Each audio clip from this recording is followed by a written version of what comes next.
ಜೀವನವೇ ಬದಲಾಗುವ ಒಂದು ದೊಡ್ಡ ವೇದಿಕೆಗಾಗಿ ಅವರು ವರ್ಷಗಳ ಕಾಲ ತರಬೇತಿ ಪಡಿತಿದ್ರು. ಆ ಒಂದು ದೊಡ್ಡ ಕ್ಷಣಕ್ಕಾಗಿ ಹೊರಟ ಅವರು ಮಧ್ಯದಲ್ಲೇ ದಾರಿ ತಪ್ಪಿ ಈ ಹೋಟೆಲ್ ಒಳಗೆ ಹೋದರು. ಎಲ್ಲವೂ ಸರಿಯಿದೆ ಅನ್ನುವಷ್ಟರಲ್ಲಿ ಅವರ ಟೀಚರ್ಗೆ ಗುಂಡಿಕ್ಕಿ ಕೊಂದರು. ಇಲ್ಲಿಂದ ಕನಸನ್ನು ಬದಿಗಿಟ್ಟು ಅವರು ಬದುಕುಳಿಯುವ ಹೋರಾಟಕ್ಕೆ ಇಳಿದ್ರು. ಆದರೆ ದೊಡ್ಡ ಪ್ರಶ್ನೆ, ಇವರು ಇದರಿಂದ ಹೊರ ಬರ್ತಾರಾ ಅಥವಾ ಇವರ ಅಂತ್ಯವೂ ಆಗುತ್ತಾ? ಸೊ ಬನ್ನಿ ಕತೆ ಏನು ಅಂತ ನೋಡೋಣ.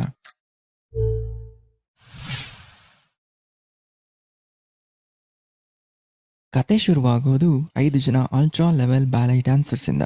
ಈಕೆ ಹೆಸರು ಬೌನ್ಸ್. ಈಕೆಗೆ ಟ್ಯಾಲೆಂಟ್ ಇದೆ, ಆದ್ರೆ ದುಡ್ಡಿಲ್ಲ.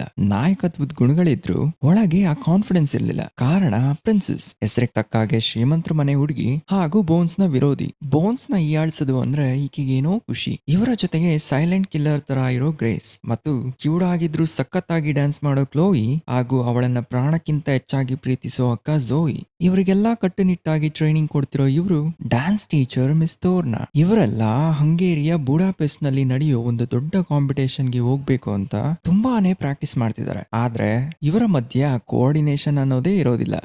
ಹೀಗಿರುವಾಗ ಕಾಂಪಿಟೇಷನ್ ನ ಟೈಮ್ ಹತ್ರ ಬರುತ್ತೆ. ಇವರು ತಯಾರಿ ಎಲ್ಲ ನಡೆಸಿ ರೆಡಿಯಾಗಿ ಬೂಡಾಪೆಸ್ಟ್ ಕಡೆ ಹೊರಡ್ತಾರೆ. ಆದ್ರೆ ಟ್ವಿಸ್ಟ್ ಏನಪ್ಪಾ ಅಂದ್ರೆ, ಇವ್ರು ಹೋಗ್ಬೇಕಾಗಿದ್ದ ಫ್ಲೈಟ್ ಡಿಲೇ ಆಗುತ್ತೆ. ಆಗ ಇವರು ವಿಧಿ ಇಲ್ಲದೆ ಒಂದು ಬಸ್ ನ ಹೈರ್ ಮಾಡಿ ಅದರಲ್ಲಿ ಪ್ರಯಾಣ ಬೆಳೆಸ್ತಾರೆ. ಇದು ಸಾಲದೆ ಇವ್ರು ಹೋಗ್ತಿದ್ದಂತ ಬಸ್ ಕಾಡಿನ ಮಧ್ಯೆ ಕೆಟ್ಟು ನಿಲ್ಲುತ್ತೆ. ಬಸ್ ಡ್ರೈವರ್ ಬಸ್ ನ ರಿಪೇರಿ ಮಾಡ್ಲಿಕ್ಕೆ ಮುಂದಾದ್ರೂ ರಿಪೇರಿ ಆಗೋದಿಲ್ಲ. ಈ ಕಡೆ ಶೋ ಆರ್ಗನೈಸರ್ಸ್ ಇಂದ ಮಿಸ್ ತೋರ್ನ ಅವರಿಗೆ ಕರೆ ಬರುತ್ತೆ. ನೀವು ಇನ್ ಟೈಮ್ ಅಲ್ಲಿ ರೀಚ್ ಆಗ್ಲಿಲ್ಲ ಅಂದ್ರೆ ನಾವು ಬೇರೆಯವ್ರಿಗೆ ಅವಕಾಶ ಕೊಡ್ತೀವಿ ಅಂತ ಹೇಳ್ತಾರೆ. ಮಿಸ್ ತೋರ್ನ ಅವರು ವಿಧಿ ಇಲ್ದೆ ಎಲ್ಲಾ ಹುಡುಗಿರನ್ನು ಕರ್ಕೊಂಡು ಬೇರೆ ಯಾವ್ದಾದ್ರು ದಾರಿ ಸಿಗ್ಬೋದಾ ಅನ್ಬಿಟ್ಟು ಕಾಡಿನ ಮಧ್ಯೆ ನಡ್ಕೊಂಡು ಹೋಗ್ತಾರೆ. ಕಾಡಿನ ಮಧ್ಯೆ ಒಂದಷ್ಟು ದೂರ ನಡೆದ್ಮೇಲೆ ಆಶ್ಚರ್ಯ ಅನ್ನೋ ತರ ಅವರಿಗೊಂದು 5 ಸ್ಟಾರ್ ಲೆವೆಲ್ ಹೋಟೆಲ್ ಸಿಗುತ್ತೆ. ನೋಡೋದಿಕ್ಕೆ ಇದು ಹೋಟೆಲ್ ತರ ಕಂಡ್ರು ಒಳಗೆ ಇದು ಕ್ರಿಮಿನಲ್ ಚಟುವಟಿಕೆಗಳ ನಡೆಯುವಂತ ಆರ್ಗನೈಸೇಷನ್ ಆಗಿರುತ್ತೆ. ರೆಸ್ಟ್ ಮಾಡಿ ಇವರ ಬಳಿ ಸಹಾಯ ತಗೊಂಡು ಮುಂದೆ ಹೋಗ್ಬೋದು ಅನ್ಕೊಂಡು ಇವರೆಲ್ಲ ಒಳಗೆ ಹೋಗ್ತಾರೆ. ಇವರನ್ನ ವೆಲ್ಕಮ್ ಮಾಡಿದ ಮ್ಯಾನೇಜರ್ ಹೋಟೆಲ್ ನ ಪರಿಚಯ ಮಾಡಿಕೊಟ್ಟು ಇವರ ತಿಂಡಿಗೆ ವ್ಯವಸ್ಥೆ ಮಾಡ್ತಾನೆ. ಅದೇ ಸಮಯಕ್ಕೆ ಆ ಹೋಟೆಲ್ ನ ಓನರ್ ಇವರ ಬಳಿ ಬಂದು ಅವರ ಪರಿಚಯ ಮಾಡ್ಕೊಡ್ತಾರೆ. ಕೋಇನ್ಸಿಡೆನ್ಸ್ ಅನ್ನೋ ಹಾಗೆ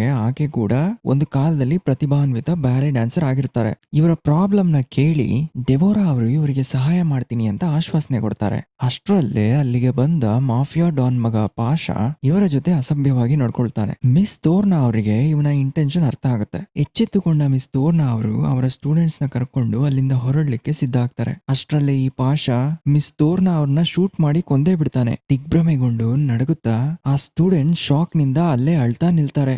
ಸಿಸಿಟಿವಿಯಲ್ಲಿ ಇದನ್ನು ಗಮನಿಸಿದ ಓನರ್ ಡೆವೋರಾ ಅಲ್ಲಿಗೆ ಬರ್ತಾರೆ. ಪ್ರಿನ್ಸಸ್ ಅಳ್ತಾನೆ ಡೆವೋರಾ ಹತ್ರ ನೀವು ತಕ್ಷಣ ಪೊಲೀಸ್ಗೆ ಕಾಲ್ ಮಾಡಿ ಅಂತ ಕೇಳ್ತಾಳೆ. ಆದ್ರೆ ಡೆವೋರಾ ಅವರು ಎಲ್ಲಿ ಪೊಲೀಸ್ ಬಂದ್ರೆ ಅವರ ಬಿಸ್ನೆಸ್ ಹಾಳಾಗುತ್ತೋ ಅಂತ ನಿರಾಕರಿಸ್ತಾರೆ. ಅದಲ್ಲದೆ ಬೇರೆ ಒಂದು ಮುಖ್ಯ ಕಾರಣನೇ ಇರುತ್ತೆ. ಡೆವೋರಾ ಈ ಹುಡುಗಿಯರ್ನೆಲ್ಲ ಬೇಸ್ಮೆಂಟ್ ನಲ್ಲಿರೋ ಒಂದು ರೂಮ್ ಅಲ್ಲಿ ಕೂಡಿ ಹಾಕಿ ಅಂತ ತನ್ನ ಗ್ಯಾಂಗ್ ಮೆಂಬರ್ಸ್ಗೆ ಆರ್ಡರ್ ಮಾಡ್ತಾಳೆ. ಅದೇ ಸಮಯಕ್ಕೆ ಬೋನ್ಸ್ ಅಲ್ಲಿಂದ ಎಸ್ಕೇಪ್ ಆಗ್ಲಿಕ್ಕೆ ಪ್ರಯತ್ನ ಪಡ್ತಾಳೆ. ಆದ್ರೆ ಸಿಕ್ಕಿ ಬೀಳ್ತಾಳೆ. ಇವ್ರನ್ನೆಲ್ಲ ಬೇಸ್ಮೆಂಟ್ ಅಲ್ಲಿರೋ ಒಂದು ರೂಮ್ ಅಲ್ಲಿ ಕೂಡಿ ಹಾಕಿ ಡೆಬೋರಾ ಒಬ್ಬ ಕ್ರೈಮ್ ಕ್ಲೀನ್ ಅಪ್ ಸ್ಪೆಷಲಿಸ್ಟ್ ಗೆ ಕಾಲ್ ಮಾಡ್ತಾಳೆ. ಈತನ ಹೆಸರು ನೋಡಿ ಡಾಕ್ಟರ್ ಅಂತೆ ಇರ್ಲಿ. ಅವನಿಗೆ ಕಾಲ್ ಮಾಡಿ ಈ 5 ಜನ ಹುಡುಗಿಯರನ್ನು ಕೊಂದು ಯಾವುದೇ ಪ್ರೂಫ್ ಸಿಗಬಾರ್ದು ಅಂತ ಟಾಸ್ಕ್ ಅಸೈನ್ ಮಾಡ್ತಾಳೆ. ಸ್ವಲ್ಪ ಸಮಯದ ನಂತರ ಪ್ರಜ್ಞೆ ತಪ್ಪಿದ್ದ ಬೋನ್ಸ್ ಎಚ್ಚರಗೊಳ್ತಾಳೆ. ಆಕೆ ಟೆಕ್ನಿಕ್ ಬಳಸಿ ತನ್ನ ಕೈಗೆ ಕಟ್ಟಿದ್ದ ಹಗ್ಗನ ಬಿಡಿಸ್ಕೊಳ್ತಾಳೆ. ಇದೇ ಸಮಯಕ್ಕೆ ಆ ಹೋಟೆಲ್ ನ ಮ್ಯಾನೇಜರ್ ಅವರಿದ್ದ ರೂಮ್ ಗೆ ಬಂದು ಗ್ರೇಸ್ ನ ಬಳಿ ಅಸಭ್ಯವಾಗಿ ನಡ್ಕೊಳ್ಳಿಕ್ಕೆ ಪ್ರಯತ್ನ ಪಡ್ತಾನೆ. ಮಲಗಿದಂತೆ ನಟಿಸಿದ್ದ ಬೋನ್ಸ್ ಆತನ ಮೇಲೆ ಅಟ್ಯಾಕ್ ಮಾಡ್ತಾಳೆ. ಇಲ್ಲಿಂದ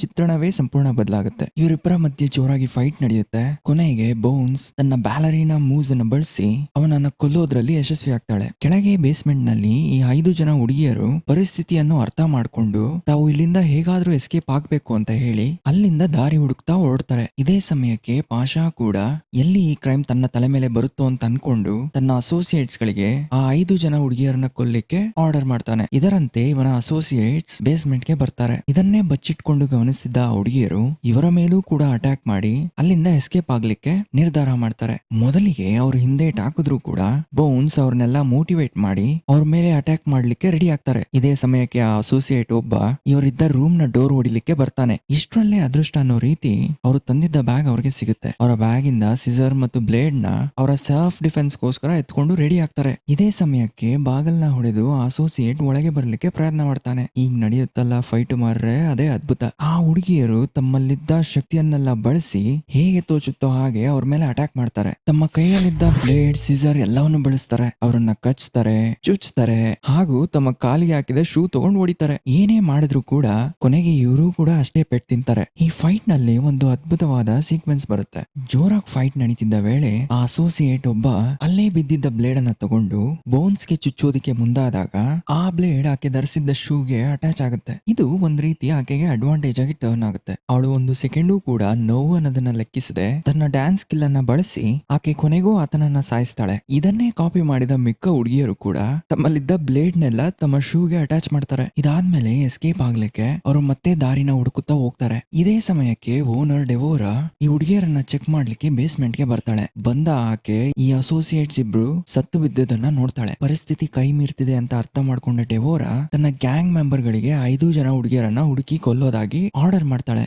ತಕ್ಷಣವೇ ಗ್ಯಾಂಗ್ ಮೆಂಬರ್ಗಳೆಲ್ಲ ಆ 5 ಜನ ಹುಡುಗಿಯರನ್ನ ಹುಡುಕ್ಲಿಕ್ಕೆ ಹೊರಡ್ತಾರೆ. ಕೊನೆಗೆ ಎಲ್ಲರೂ ಹೋಟೆಲ್ ನ ಮಧ್ಯಭಾಗಕ್ಕೆ ಬಂದು ಸೇರ್ತಾರೆ. ಇಲ್ಲಿ ನಡೆಯುತ್ತಲ್ಲ ಫೈಟ್ ಮಾರ್ರೆ, ಇದು ಇನ್ನೊಂದು ಅದ್ಭುತ. ಮೊದಲಿಗೆ ಆ ಹುಡುಗಿಯರು ಇವ್ರ ಹತ್ರ ಕೇಳ್ಕೊಳ್ತಾರೆ, ನಮ್ಮನ್ನ ಬಿಟ್ಬಿಡಿ, ನಾವಿಲ್ಲಿಂದ ಹೊರಟೋಗ್ತೀವಿ ಅಂತ. ಅದಕ್ಕೆ ಒಪ್ಪದ ಗ್ಯಾಂಗ್ ಮೆಂಬರ್ಗಳು ಒಬ್ಬೊಬ್ಬರಾಗಿ ಅವ್ರ ಮೇಲೆ ಅಟ್ಯಾಕ್ ಮಾಡ್ಲಿಕ್ಕೆ ಪ್ರಯತ್ನ ಮಾಡ್ತಾರೆ. ಇದೇ ಸಮಯಕ್ಕೆ ಬೋನ್ಸ್ ತನ್ನ ಫ್ರೆಂಡ್ಸ್ ಗಳಿಗೆ ನಾವೆಲ್ಲ ಒಟ್ಟಾಗಿ ಫೈಟ್ ಮಾಡೋಣ ಅಂತ ಮೋಟಿವೇಟ್ ಮಾಡಿ ಅವರ ಬ್ಯಾಲರಿನಾ ಸ್ಕಿಲ್ಸ್ ನ ಫೈಟ್ ಮಾಡ್ಲಿಕ್ಕೆ ಬಳಸ್ಕೊಳ್ತಾರೆ. ಫೈಟ್ ಶುರು ಆಗುತ್ತೆ. ಒಬ್ಬೊಬ್ಬರಾಗಿ ಬಂದ ಗ್ಯಾಂಗ್ ಮೆಂಬರ್ಗಳನ್ನ ಮತ್ತೆ ಅವರು ತಮ್ಮ ಕೈಯಲ್ಲಿದ್ದ ಬ್ಲೇಡ್, ಹ್ಯಾಮರ್, ನೈಫ್ ಎಲ್ಲವನ್ನು ಬಳಸಿ ಡ್ಯಾನ್ಸ್ ಮಾಡ್ತಾನೆ ಒಬ್ಬೊಬ್ರನ್ನ ಹೊಡೆದಾಕ್ತಾರೆ. ಇವರನ್ನೆಲ್ಲ ಹೊಡೆದಾಕಿದ್ಮೇಲೆ ಆ 5 ಜನ ಹುಡುಗಿಯರು ಅಲ್ಲಿದ್ದ ಕಿಟಕಿ ಮೂಲಕ ಒಬ್ಬೊಬ್ಬರಾಗಿ ತಪ್ಪಿಸ್ಕೊಳ್ಳಿಕ್ಕೆ ಹೊರಡ್ತಾರೆ. ಅದೇ ಸಮಯಕ್ಕೆ ಅಲ್ಲಿಗೆ ಬಂದ ಡೆವೋರಾ ಕೊನೆಯಲ್ಲಿ ಎಸ್ಕೇಪ್ ಆಗ್ತಿದ್ದ ಬೋನ್ಸ್ ನ ಹಿಡಿದು ಮತ್ತೆ ಕಟ್ಟಾಕ್ತಾಳೆ. ಇದಾದ್ಮೇಲೆ ಡೆವೋರಾ ಬೌನ್ಸ್ ಗೆ ಫ್ಲಾಶ್ ಬ್ಯಾಕ್ ನ ಮೂಲಕ ಆಕೆ ಜೀವನದಲ್ಲಿ ನಡೆದಂತ ಒಂದು ಟ್ರಾಜಿಡಿನ ಬಿಚ್ಚಿಡ್ತಾಳೆ. ನಾವು ಮೊದಲೇ ನೋಡಿದ ಹಾಗೆ ಈ ಡಾನ್ ಮಗ ಪಾಷಾ ಏನಿರ್ತಾನೆ, ಈತನ ತಂದೆ ಒಬ್ಬ ಡಾನ್ ಅಲ್ಲದೆ ಬಡ್ಡಿ ವ್ಯಾಪಾರ ಕೂಡ ಮಾಡ್ತಿರ್ತಾನೆ. ಡೆವೋರಾ ಅವರ ತಂದೆ ಈತನ ಹತ್ರ ಸಾಲ ತಗೊಂಡಿರ್ತಾರೆ. ತೀರ್ಸಕ್ಕಾಗದೆ ಇದ್ದಾಗ ಆತ ಡೆವೋರಾ ಅವರ ಕಾಲನ್ನ ಕಟ್ ಮಾಡ್ತಾನೆ. ಈ ಒಂದು ಘಟನೆಯಿಂದ ಆಕೆ ತನ್ನ ವೃತ್ತಿ ಜೀವನದ ಅತಿ ಮುಖ್ಯವಾದ ಒಂದು ಇವೆಂಟ್ ನ ಮಿಸ್ ಮಾಡ್ಕೊಳ್ತಾಳೆ. ಅದಲ್ಲದೆ ಅವಳ ಕರಿಯರ್ ಕೂಡ ಅಲ್ಲೇ ಎಂಡ್ ಆಗುತ್ತೆ. ಇದಕ್ಕೂ ಮುಂಚೆ ಬರೋ ಒಂದು ಸೀನ್ ಅಲ್ಲಿ ಪಾಷಾ ತನ್ನ ತಂದೆಗೆ ಫೋನ್ ಮಾಡಿ ಡೆವೋರಾ ಅವರು ಬಡ್ಡಿ ದುಡ್ಡನ್ನ ಕೊಡದೇ ಇದ್ದದನ್ನ ತಿಳಿಸಿ ಅವರನ್ನ ಹೋಟೆಲ್ಗೆ ಬರ್ಲಿಕ್ಕೆ ಹೇಳ್ತಾನೆ. ಇದನ್ನ ಕೇಳಿಸ್ಕೊಂಡ ಡೆವೋರಾ ಅವರು ತನಗಾದ ಅನ್ಯಾಯಕ್ಕೆ ರಿವೆಂಜ್ ತೆಗೆದುಕೊಳ್ಳೋಕೋಸ್ಕರ ಆಕೆ ಇಡೀ ಹೋಟೆಲ್ಗೆ C4 ಬಾಂಬ್ಸ್ ನ ಪ್ಲಾನ್ ಮಾಡ್ತಾಳೆ. ತನ್ನ ಫ್ಲಾಶ್ ಬ್ಯಾಕ್ ಅನ್ನ ಮುಗಿಸಿ ಡೆವೋರಾ ತನ್ನ ಫೈನಲ್ ಪರ್ಫಾರ್ಮೆನ್ಸ್ ಗೆ ಸಿದ್ಧವಾಗೋದಕ್ಕೆ ಹೊರಡ್ತಾಳೆ. ಹಾಗೂ ಆ crime clean up specialist doctor ಗೆ ಬೋನ್ಸ್ ನ ಕೊಂದು ಯಾವುದೇ ಪುರಾವೆ ಸಿಗದಂತೆ ಮಾಡ್ಲಿಕ್ಕೆ ಹೇಳ್ತಾಳೆ. ಅದರಂತೆ ಬಂದ ಡಾಕ್ಟರ್ ಮೊದಲು ಆಕೆಯ ಕಾಲಿನ ಉಗುರನ್ನ ಕಿತ್ತಾಕ್ತಾನೆ. ನೋವಾದ್ರೂ ಕೂಡ ಬೋನ್ಸ್ ಅದನ್ನ ಸಹಿಸ್ಕೊಳ್ತಾಳೆ. ನಂತರ ತಲೆ ಕೆಟ್ಟ ಈ ಮನುಷ್ಯ ಕಟ್ ಮಾಡೋ ಮಷೀನ್ ನ ತಗೊಂಡು ಆಕೆ ಕಾಲನ್ನ ಕಟ್ ಮಾಡ್ಲಿಕ್ಕೆ ಹೋಗ್ತಾನೆ. ಬೋನ್ಸ್ ಗೆ ದಿಗಿಲು ಹುಟ್ಟುತ್ತೆ. ಅದೇ ಸಮಯಕ್ಕೆ ದೇವ್ರು ಬಂದ ಹಾಗೆ ಪ್ರಿನ್ಸೆಸ್ ಕ್ರಾಸ್ ಬೋವನ್ನ ಬಳಸಿ ಆ ಡಾಕ್ಟರ್ ನ ಕೊಲ್ತಾಳೆ. ಇದಾದ್ಮೇಲೆ ಅವರಿಬ್ರು ಕೂಡಿ ಹಾಕಿದ್ದ ಪಾಷನನ್ನ ಅವನ ಮುಂದಿಟ್ಟುಕೊಂಡು ಎಸ್ಕೇಪ್ ಆಗ್ಲಿಕ್ಕೆ ಪ್ರಯತ್ನ ಪಡ್ತಾರೆ. ಅದೇ ಸಮಯಕ್ಕೆ ರೆಡಿಯಾಗಿ ಬಂದ ಡೆವೋರಾ ಇವರ ಹತ್ರ ಗನ್ ಅನ್ನ ಪಾಯಿಂಟ್ ಮಾಡ್ತಾಳೆ. ಹಾಗೆ ಪಾಷನನ್ನ ನನಗೆ ಒಪ್ಪಿಸಿ ಅಂತ ಡಿಮ್ಯಾಂಡ್ ಮಾಡ್ತಾಳೆ. ಆ ಹುಡುಗಿಯರು ಕೂಡ ನಮ್ಮನ್ನ ಹೋಗ್ಲಿಕ್ಕೆ ಬಿಡೋದಾದ್ರೆ ಇವನನ್ನ ನಿನ್ಗೆ ಕೊಡ್ತೀವಿ ಅಂತ ಹೇಳ್ತಾರೆ. ಕೊನೆಗೆ ಆಕೆ ಒಪ್ಪಿ ಇವರನ್ನ ಹೋಗ್ಲಿಕ್ಕೆ ಬಿಡ್ತಾಳೆ. ಅದೇ ಸಮಯಕ್ಕೆ ಅಲ್ಲಿ ಬಂದ ಪಾಷಾ ಅವರ ತಂದೆ ಹಾಗೂ ಅವನ ಗ್ಯಾಂಗ್ ಮೆಂಬರ್ಸ್ ಗಳು ಗುಂಡಿನ ಮಳೆ ಸುರಿಸ್ತಾರೆ. ಆದರೆ ಡೆವೋರಾ ಪಾಷಾನ ತಲೆಗೆ ಗುರಿ ಇಟ್ಟು ಫೈರಿಂಗ್ ನಿಲ್ಲಿಸಲಿಕ್ಕೆ ಹೇಳ್ತಾಳೆ. ಕೊನೆಗೆ ಆಕೆ ತನ್ನ ಕೈಯಲ್ಲಿ ಬಾಂಬ್ ಟ್ರಿಗರ್ ಬಟನ್ ನ ಹಿಡಿದು ನಿಧಾನವಾಗಿ ಮೆಟ್ಲಿಂದ ಇಳಿಯುತ್ತಾ ಈ ರೀತಿ ಹೇಳ್ತಾಳೆ, ನನ್ನ ಜೀವನದ ಕನಸು ಅವತ್ತಿನ ದಿನ ನಡೆಯಬೇಕಾಗಿದ್ದ ಒಂದು ರಾಯಲ್ ಇವೆಂಟ್ ನಲ್ಲಿ ಪರ್ಫಾರ್ಮ್ ಮಾಡಬೇಕಿತ್ತು. ಆದ್ರೆ ನೀನ್ ಅದನ್ನ ನನ್ನಿಂದ ಕಿತ್ಕೊಂಡೆ, ನನ್ನ ಕಾಲನ್ನ ಕಟ್ ಮಾಡಿ ನನ್ನ ವೃತ್ತಿ ಜೀವನವನ್ನೇ ಹಾಳು ಮಾಡಿದೆ ಅಂತ ಹೇಳಿ ಆಕೆ ಟ್ರಿಗರ್ ಬಟನ್ ನ ಒತ್ತಾಳೆ. ಇಡೀ ಹೋಟೆಲ್ ಸಂಪೂರ್ಣವಾಗಿ ಬ್ಲಾಸ್ಟ್ ಆಗುತ್ತೆ. ಇದೇ ಸಮಯಕ್ಕೆ 5 ಜನ ಹುಡುಗಿಯರು ಪ್ರಾಣ ರಕ್ಷಿಸಿಕೊಳ್ಳಲಿಕ್ಕೆ ಆ ಹೋಟೆಲ್ ನ ಫಸ್ಟ್ ಫ್ಲೋರ್ ಇಂದ